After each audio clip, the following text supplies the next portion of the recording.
That was an experience never to be repeated. Well, it wasn't, was it? That was the start and the finish of your career. That was the end of the career. There were 2 races for the Winter Mini Challenge I did at Silverstone back at the end of 2000, and it was a deeply humiliating experience. And I've been out in public with Paul O'Neill, but even that wasn't as humiliating as that. Mini 7 racing, however, is fantastic. The Mini 7s and the Mini 7S class are on track for our first of our 2 races of the day. The grid is based on a driver's fastest lap time in yesterday's race, and it means that Joe Thompson, who is also doing the Melia race, is on pole position. He's had a win this year. Leon Whiteman is alongside him on the second row of the grid. There's Kieran McDonald and double champion Max Hunter. The third row, Spencer Wanstall and triple champion Andrew Devaney. Jeff Smith, him of touring car fame, should have been next, but his car has not made it to the grid. Don Berger, who's had a win, is there. Then there's Darren Thomas, yesterday's winner, the engine builder, 9th on the grid ahead of Lee Roberts, Graham Davis and Leon Window. Then Woodbridge is 13th on the grid, having a new engine before yesterday's race. Steve Trench is alongside him. Then it's retired judge Philip Gillibrand and Stephen Hopper, who melted a spark plug in practice. Darren Eaton is on row 9 alongside former Powermax Racing touring car mechanic Tom Hartwell. David Robinson, Ross Billison and Julian Proctor round out the first part of the grid. Then you get the 7Ss. They've got 1275cc engines. They've got the green sunstrips. Triple winner this year, Scott Kendall is on pole alongside Damien Harrington. Conor O'Brien shares the second row there with Ben Cutler, who had his first ever race yesterday. Carter, Autograsser, but this is his first event with the Mini 7 Racing Club. Then it's Stuart Gilby and Jack Shearing ahead of Simon Martin and Ben Butler. James Bryan and Mark Chappell are on the penultimate row. And then Joe Polly, who had an accident with Thorburn Astin, who's alongside yesterday. They both had to have lots of subframe work done to the cars overnight. Thorburn Astin, whose dad Damon was a Mini front runner a long time ago. Jeff Smith, sadly, is a non-starter, and you notice on the front of the car the RIP Batty legend in memory of Andrew Batty, former Formula 1 stock car mechanic for Dan Johnson for a number of years, who lost his fight against cancer a month ago and is much missed amongst many in all branches of the sport. Thorburn Astin's repaired car makes its way up to the grid. These are not the quickest cars that are at Thruxton today, but they are sure to entertain. The Mini 7 Racing Club, its first of 2 races of the day. This for the smaller engine Mini 7s and the Mini 7S class. The red and white car of Joe Thompson, whose dad Paul was a regular winner in this category many moons ago. He's on pole. Leon Whiteman is alongside in the second row. Kieran McDonald and Max Hunter in the red, white and blue colours. Then the double champion. We wait for the lights to go out. Away they go. A good start is made by Joe Thompson. Then from pole position, Andrew Devaney in the green and white car from the third row. The grid gets a decent getaway as well. He gets up the inside going into Allard. And is he going to be able to get past Hunter? Let's see as the cars make the run up towards the complex for the first time. Now, it is Joe Thompson sort of in the lead with everybody else all around him. And is he going to get mugged as they get to the braking area? He is, because into the lead goes Leon Whiteman. Right round the outside goes Andrew Devaney. He doesn't bother to brake. He just flings the car in and he loses a place to number 2 of Spencer Wanstall. Well, Leon Whiteman made the poorest of the starts off the front row, but wow, a great move round the outside, very deep on the brakes into the complex, gets him back in the lead. Now, these cars might take a long time to get between the corner. Oh, McDonald's off, but not sure if that's a spin or a breakdown. It's a 50-50 chance in this series, but they take a long time between corners, but the racing is absolutely fantastic. So sit back and enjoy this. It's a shame. It's a shame we've lost our former BTCC driver Jeff Smith, but we're going to be treating some great racing over the next 9.5 laps. Absolutely, it's a lap charter's nightmare this, because everything changes corner by corner, never mind lap after lap. So Leon Whiteman leads, but look at the way they're reeling him in side by side for second. Spencer Wanstall then from the third row of the grid goes second. Joe Thompson is third, Andrew Devaney is fourth, possibly because he's got Max Hunter on one side of him, but he's also got the car of Don Berger trying to gain ground as they come, 3-4 wide almost down towards the chicane. And so Don Berger from 8th on the grid leads. How's he done that? At the end of lap 1, Wanstall and Thompson are side by side for second. Off the road goes Spencer Wanstall, others follow suit. And so this is real fast food. It's a Berger in the lead as they come across the line. Don Berger it is ahead. In second place at the end of lap 1, Spencer Wanstall. Joe Thompson third. Fourth, Max Hunter. Fifth, Leon Whiteman, who was leading at Church. And sixth is Andrew Devaney. Yeah, I was going to say Leon Whiteman, who was leading coming out of Church, lost 5 places before they got out of the chicane. And I dare say it'll be like that on the next lap. So can they all stay on the back of Don Berger, the race leader, as they come through the complex for the second time? It's a 10-lap race. They don't really bother to brake at all, do they? They just fling the cars through the complex.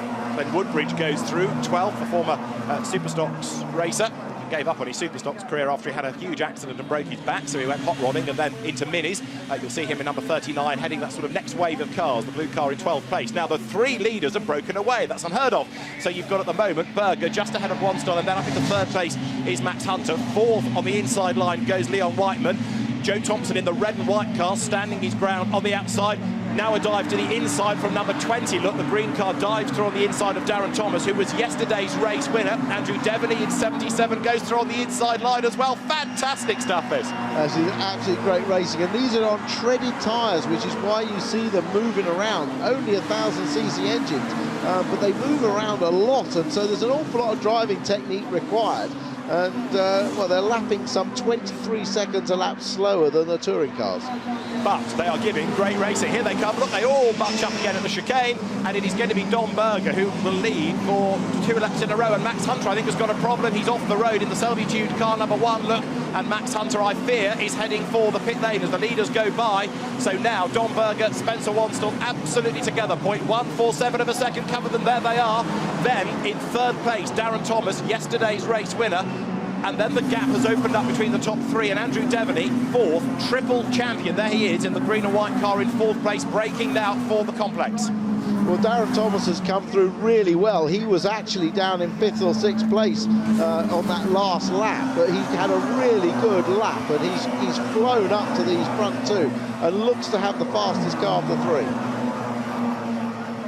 Now, we understand there is a 10-second penalty going to the car of Ollie Window for a false start. It's 3 wide for the race lead, and there's contact, and who's going to come out of this ahead? Who's going to come out of it at all? It is in the race lead then now. Darren Thomas, 9th he started. He's in the lead of the race for the moment, but he goes a little bit wide as they head up towards Church. So back onto the inside line comes Don Berger, and right there behind them, Spencer Wanstall, number 2, runner-up in the championship last year, 2 Max Hunter. And while they're swabbling, Devaney and the rest are trying oh so hard to reel them in. Look at this, it could not be closer for second place. Off the road and back in again goes Spencer Wanstall. It is in the lead of the race, but only just Darren Thomas. But of course he's giving a tow to the rest of them up towards the chicane now. Yeah, it's interesting to see. I think Darren Thomas has got the quickest engine in the car at the moment, but the others weren't able to drag past him on the run up from Church, but they were side by side through the corner, Wanstall and Thomas. So maybe that affected their straight line speed, but certainly Thomas seems to have the quickest engine. So Darren Thomas, he is an engine builder, so he knows exactly how to wring the most out of these cars. A little bit wide maybe, going through Allard. Now Don Berger then will try to make the move on the run up towards the complex, number 28, the Bristolian Don Berger. Spencer Wanstall though now tries to have a go on the inside line, former junior saloon car racer, Autograsser. He's there in 3rd spot, and look, Devaney 4th is almost with him. He's taking Thompson and Whiteman and Roberts with him, so there's another battle pack set to try to make this a 7-car train for the race lead. This is lap 4 of 10. It's still anybody's race. Yeah, you have to work together in this one-make racing series, because if you fight amongst yourselves, sometimes you can drop off the pack. So that second pack, led by Devaney, have really worked together to try and close that gap up to the leaders so they can get in the fight. Not for nothing is Andrew Devaney 3 times the champion. There he is, Joe Thompson, who we'll see later on in the day in the 1300cc Melias. He's right there on the tail as they come through. So that's your 3 leading drivers, Thomas, Berger and Wanstall, and then the battle for 4th with Devaney, Thompson, Whiteman, Roberts next in the queue. Through they pour, and somebody having a big moment is Spencer Wanstall, but he's got the inside line coming out of Church. That puts Don Berger on the outside line. They lean on each other. Now the passenger window is coming out of the leading car. Look, that of Darren Thomas. So the air conditioning is working overtime. To the outside line goes Andrew Devaney. Look, he's not only back with him, he's ahead of 2 of them, and he takes Joe Thompson with him. Right round the outside goes Devaney. Does he bother to brake? Well, more or less, and he's 2nd, having been 5th at the start of the lap. What a move! Well, I was convinced Devaney was going straight on then. He left his braking so late. Somebody's smoking there. Is that just a little bit of bodywork rubbing on the tyre? But he was so late on the brakes. I think the smoky car might be Zero. Leon Whiteman, the driver who lives in France, and the former Formula Ford 1600 racer, the 45-year-old with smoke. Now look, it's 3 wide for 2nd place. Devaney leads, and then, well, everybody else is 2nd, really. Up the inside, tries to go Spencer Wanstall as they come through. And as they accelerate towards us, apologies, not Devaney leading, it is still Darren Thomas in the lead of the race, but only just. Devaney 2nd, and then this great battle rages on behind. Now this is how Devaney did it to get 2nd place. Yeah, watch how late, he's so determined to get past, but look, he looks at this point like he's going to go straight on, but he slides it nicely into the corner. Doesn't quite make the first apex, but it doesn't matter, he's got that 2nd place. So now, as you look at Wanstall and Berger side by side, this is for 3rd.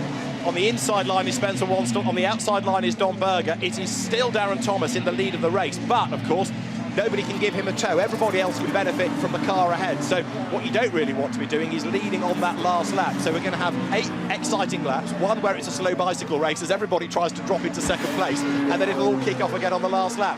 There's a driving standards flag being given to Graham Davis, who is way back in 9th place, the 57-year-old, who's had something like 36 in fact years of mini racing on and off over the years. But actually the race leader Darren Thomas is maintaining that gap. Joe Thompson to the outside line in the red and white car. He's going to go 3rd as he right round the outside, up the curb, over the floppy marker. That's 3rd place done. Spencer Wanstall at the inside now to try and gain ground against number 94, who has now joined the mix. That's Lee Roberts.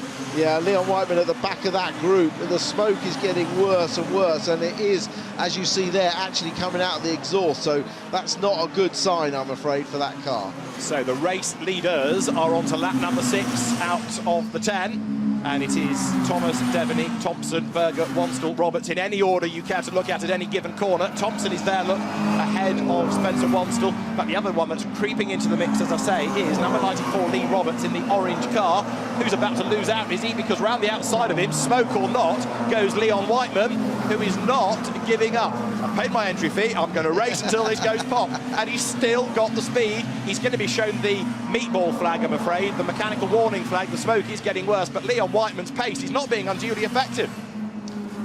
And now it's starting to slide around a bit, maybe losing a little bit of grip from the tyres. But you can see why the Mini at 60 years old still has an enduring love for it. It's a fabulous little car. Spencer Wanstall with a problem. Look, he slows. Number 2, he loses a couple of places. So we were getting concerned about the smoky Whiteman, but it's Spencer Wanstall who has lost ground there, markedly so. They slide their way out of Church. There, the next effort being made. You saw the blue car of Glenn Woodbridge having a go. His dad Paul used to race in 7s and Melias. Andrew Devaney just ahead there, look, of Don Berger. But Darren Thomas, yesterday's winner, is doing a grand job of maintaining the lead and keeping the gap as still side by side. Round the outside goes Roberts, bounces over the curb. That puts him back ahead of Leon Whiteman. The floppy markers get another pounding, and Leon Whiteman is going to be shown the black and orange flag, but he's still going. Proper grassroots racing this. Motor racing on a budget, and it's great to watch. Well, I'm glad they've moved that stack of tyres at the chicane because that's the last thing these guys need, it with so much sliding going on. Yeah, Darren Thomas has definitely got that lead, but the lap times have gone, they've stretched out by over a second. So whether that's track conditions or tyre wear, we'll have to watch, but he's got that little gap of 1.3 seconds over Devaney that's chasing him hard. Now there is Scott Kendall. He's leading the 7S class.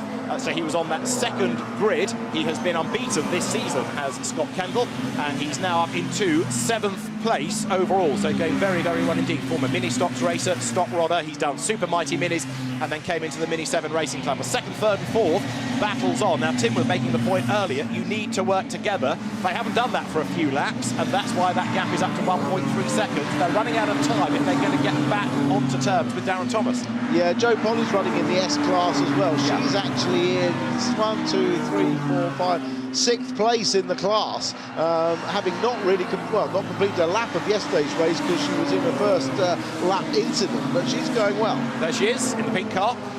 Jo, daughter of hot rod legend George Polly, and partner these days of Jeff Smith, who sadly didn't make the start of the race. Now for second, they're side by side again. Andrew Devaney on the outside line, Don Berger up the inside. Berger goes through, so Don Berger it is that bounces his way through the chicane ahead of Devaney and ahead of Joe Thompson, the man that started on pole position. The gap between the top two was 1.3 seconds. It's 11 tenths, it's come down a little. Yeah, so they are still catching. Maybe the draft is helping them a little bit. They just need to be sensible with not doing too much side by side through the corners, but they're still lapping very, very quickly. Devaney to the inside, up towards Campbell. Is there a gap? As we keep making the point, they need to work together and try to get onto the tail of the race leader. But Darren Thomas up from 9th on the grid, the winner of yesterday's race, leading here, doing an exceptional job. He races these cars very well. He builds good engines, clearly. He's got Don Berger behind him, under attack from Devaney once again, thinking, well, if I could get back ahead of him, I might be able to go after the race leader. We've only got, of course, 2 more laps to run at the end of this, and this was the move at the chicane last time. Yeah, they were both sliding. I wasn't sure if Devaney was going to get round the outside, but he had to tuck into 3rd place, didn't he? And that is a rather frustrated Ollie Window out of the race, as his car is a retirement, sadly. The leaders then now go through. Interesting, Darren Thomas yesterday, as you say, he won the race, but he only had the 9th fastest race lap, didn't he? Which shows how close the racing was. Although in this race, he has actually got the fastest lap. He has indeed. Don Berger is hanging on to that 2nd place, and Andrew Devaney down to the eyes. The gap coming down, there's a waved yellow flag. So somebody's had a drama at the chicane, and that also a waved yellow flag means please do not overtake. And a red flag is being shown, unfortunately. So the red flag is out. Chris Gibson, the clerk of the course, calls for a stoppage, and that's a real shame because that means we've done enough to declare a result at 7 laps. And so it's going to give Darren Thomas the race win, and a red flag sadly ends the fun. Great shame, not entirely sure why we've had the red, and there is Conor O'Brien's car that has come to grief out on the circuit. That's out of the... the wheels come off. Yeah, that's the 7S car, and a 3-wheeler for the Super Mighty Mini graduate. He goes off the road. There's an obvious line here about you're only supposed to blow the doors off, not the wheels. Not the wheels, but I'm not going to use that. But that's a shame. That's a shame. That was in the S class. So the result will be declared at 7 laps, but well, it was great while it lasted, and there is the Mini Melia race, which was an absolute storm yesterday, still to come this afternoon. So Darren Thomas, it will be declared the winner. The Mini 7s do 7 laps, appropriately perhaps, for the classification.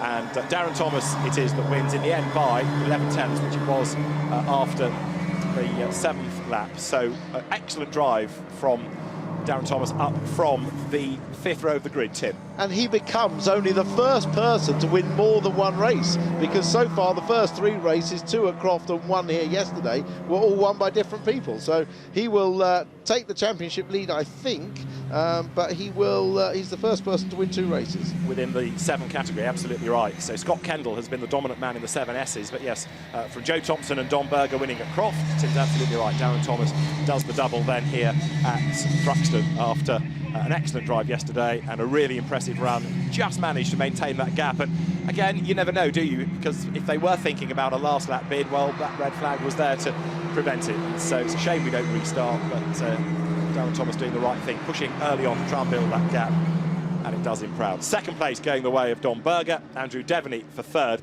Yesterday at the chicane, and there were nowhere near as many people as there are present yesterday in the crowd. The Mini drivers got a great reception when they got to the chicane, and hopefully there will be more of the same. The Mini 7 Racing Club has been delivering fantastic racing all the way back to 1966 for the 7s, for Amelias. They've had regional championships. The Southern Championship was always a very, very popular one. It spawned the Winter Championship that was reintroduced just this winter gone. And it doesn't really matter where the venue, there is always not only great racing, but great camaraderie. Another rather frustrated driver not making it to the end is Julian Proctor. His car is sadly parked by the side of the road as well. Instead, the race officials go to attend to Conor O'Brien's car. It's a three-wheel situation, but fantastic racing as ever. And as the cars now make their way down the pit lane, lots of applause. They were greeted by at the chicane, and Darren Thomas, who through Rune Speed, his business, is the engine tuner to go to, and that advert will not have done business any harm whatsoever, will it? No, definitely not. Lots of great mini events this year in the 60th anniversary of the Mini, not just here at Thruxton, but we saw a great turnout of 60 cars at the Goodwood Revival meeting, and there will be another fantastic race at the Silverstone Classic, won't there? That's right, and we will have later on in the day here at Thruxton the larger engined Mini Melias, which larger engined, quicker cars give great racing as well, don't miss that. So, on the red flag, Darren Thomas takes honours in round 4 of the Dunlop Mini 7 Challenge, supported by Mini Spares at Thruxton. Dom Berger is second, ahead of Andrew Devaney. Joe Thompson, from pole position, takes 4th, ahead of Lee Roberts, and class winner Scott Kendall 6th. Graham Davis 7th, ahead of Glenn Woodbridge, going very well for 8th with a new engine in the car, ahead of Ross Billison. And Darren Eaton in 10th place. 11th is Leon Window, ahead of Damien Harrington. Thorburn Aston up from last on the grid, 13th overall, ahead of Ben Cutler and Stuart Gilby. Joe Polly's repaired car, 16th, ahead of Jack Shearing, and then Philip Gillibrand. Mark Chappell, 19th, and James Bryan in 20th spot. Then Simon Martin, ahead of Stephen Curb Hopper. Ben Butler, 23rd, from Leon Whiteman. Then Julian Proctor, Steve Trench, Spencer Wanstall, we had, of course, dropping back. Then David Robinson, 28th. And the non-finishers, Tom Hartwell, Max Hunter, who was running in that leading group early on. Kieran McDonald, we lost. And Conor O'Brien put to the back of the results because he was not running at the time of that red flag. Right, we'll get our breath back and we'll see you after the break.